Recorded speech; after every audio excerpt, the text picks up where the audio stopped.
કે આપણે ભવનો બનાવવાના છે, સાથે સાથે સમાજનું પણ ઘડતર કરવાની જરૂર છે.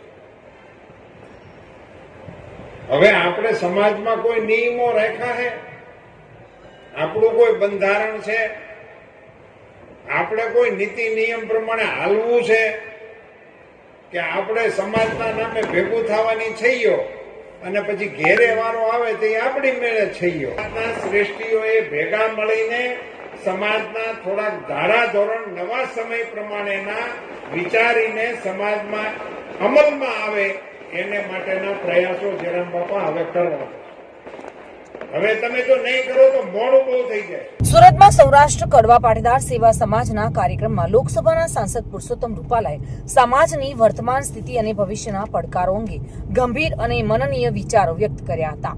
આ સાથે જ જાહેર મંચ પરથી પાટીદાર સમાજને આકરી ટકોર કરી હતી.